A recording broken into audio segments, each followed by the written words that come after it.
तो आज हमें फिजिक्स के चैप्टर 2 में बांडी ग्राफ जनित्र के बारे में पढ़ना है। बांडी ग्राफ जनित्र क्या होता है, बांडी ग्राफ जनित्र का सिद्धांत क्या है, इसका उपयोग क्या है और इसमें कुछ कमियां भी हैं या दोष भी हैं, उन दोषों के बारे में भी हम पढ़ेंगे। तो बांडी ग्राफ जनित्र जो होता है ये एक उच्च विभवांतर उत्पन्न करने वाली मशीन है और इसका आविष्कार आरजे बांडी ग्राफ ने किया था, इसलिए उन्हीं के नाम पर इसका नाम है बांडी ग्राफ जनित्र। वास्तव में बांडी ग्राफ जनित्र जो होता है उसके दो सिद्धांत होते हैं। इसके कार्य करने के जो सिद्धांत हैं ये दो सिद्धांतों पर आधारित होता है। पहला सिद्धांत ये होता है कि नुकीले सिरे पर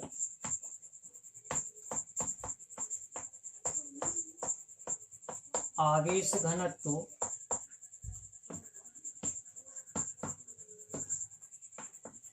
सर्वाधिक होता है।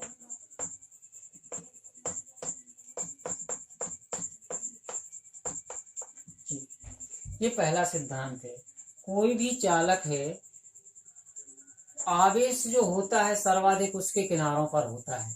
जैसे इस चैप्टर को हमने आज सवेरे ही इसको किया था और बताया था कि जैसे मान के चलो कोई इस तरीके से चालक का आकार है और इसको कोई आवेश दिया गया तो आवेश सर्वाधिक कहाँ होगा, इन किनारों पर सर्वाधिक आवेश घनत्व होगा। आवेश घनत्व सर्वाधिक कहाँ होगा, उसके किनारों पर। इस तरीके से यदि कोई चालक पदार्थ है तो उसका आवेश घनत्व सर्वाधिक कहाँ होगा, इन कोनों पर।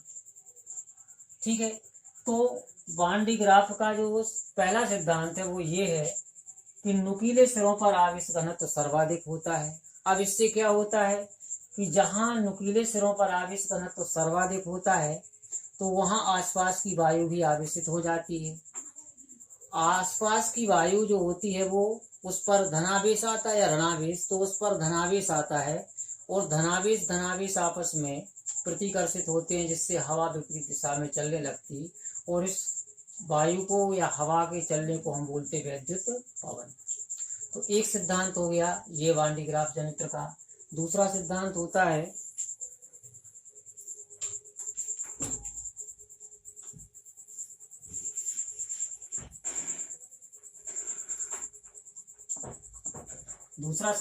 जिस पर बांडी ग्राफ जनित्र काम करता है वो यह है कि खोखले चालक के बाहरी पृष्ठ पर आवेश समान रूप से वितरित हो जाता है।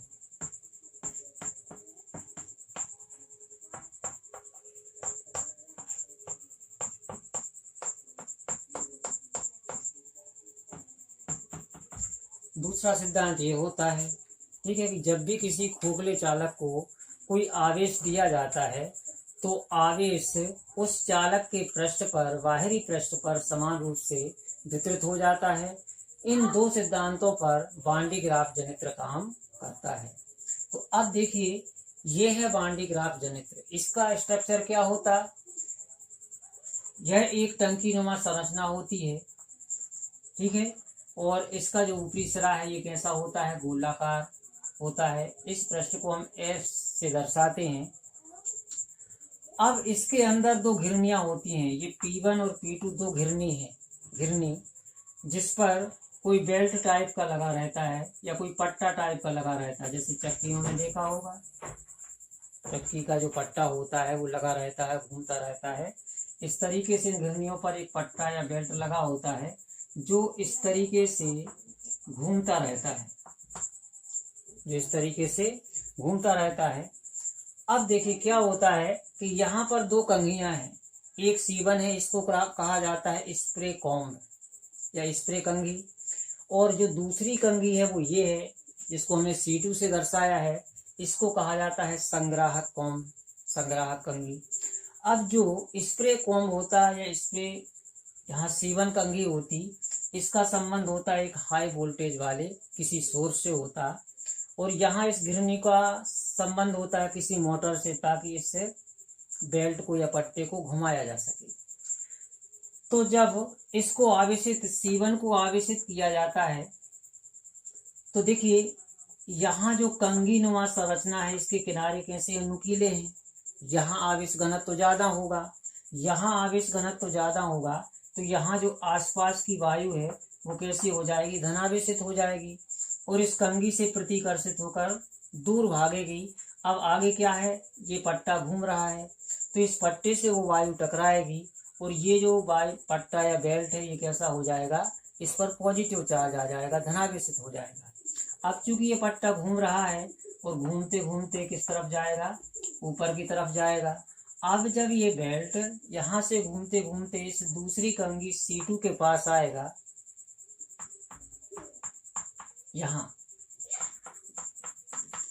तो प्रेरण के कारण इस दूसरी कंघी पर क्या होगा, माइनस चार्ज आएगा, माइनस चार्ज आएगा और माइनस चार्ज यहाँ पर माइनस चार्ज होगा तो इसकी बाहरी सतह पर कौन सा चार्ज प्रेरित हो जाएगा, प्लस चार्ज आ जाएगा। यहाँ से ये पट्टा निरावेशित हो जाएगा, यहाँ आवेशित हुआ था, यहाँ से ये पट्टा क्या हो जाएगा, निरावेशित हो जाएगा प्लस माइनस के कारण। और निरावेशित होने के पश्चात घूमते घूमते दोबारा जब यहाँ से गुजरेगा तो वो फिर से चार्ज हो जाएगा, फिर से उस पर धनावेश आ जाएगा और घूमते घूमते जब यहाँ आएगा तो फिर वही पुरानी प्रक्रिया को दोहराएगा, इसका धनावेश इस बाहरी परत पर बढ़ता जाएगा। यहाँ हर बार ये पट्टा घूमेगा और हर बार अपना ये धनावेश यहाँ देता जाएगा।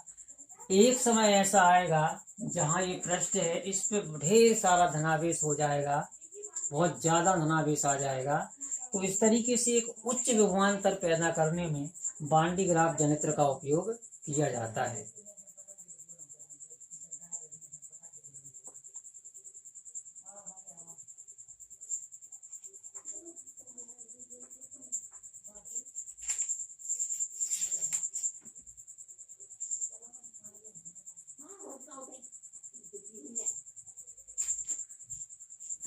तो ये दो जो है ये वान डी ग्राफ जनित्र के सिद्धांत हैं। इन दो सिद्धांतों पर वान डी ग्राफ जनित्र कार्य करता है। कार्य विधि को हमने मौखिक रूप से समझाया है, यहाँ लिखा नहीं है। अब देखते हैं हम वान डी ग्राफ जनित्र का उपयोग।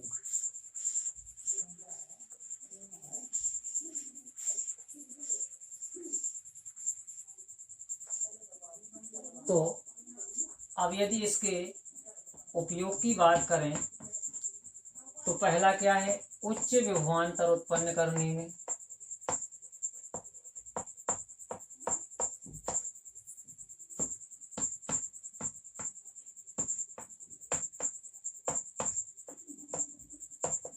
उच्च विभवांतर उत्पन्न करने में।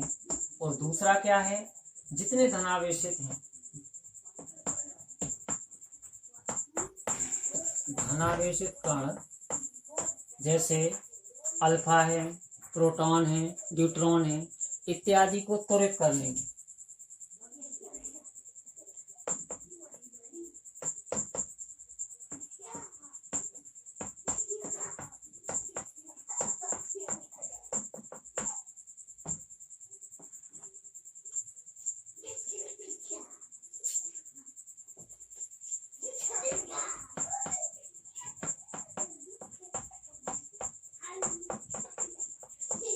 और अगला है नाभिकीय भौतिकी के आविष्कार में। नाभिकीय भौतिकी क्या होती, इसमें कोई भी जो एलिमेंट्स होता उसके नाभिक के न्यूक्लियस का अध्ययन किया जाता है। वो नाभिकीय भौतिकी है, वो बाद में देखेंगे। तो ये इसके उपयोग हैं। इसके कुछ दोष भी हैं। दोष ये हैं कि एक तो आकार में काफी बड़ा है, तो एक स्थान से दूसरे स्थान तक ले जाने में असुविधा होती है। और दूसरा दोष ये होता है कि इस पे जो उच्च विभवांतर के कारण ये खतरनाक हो सकता है। तो ये दोष भी इसके हैं।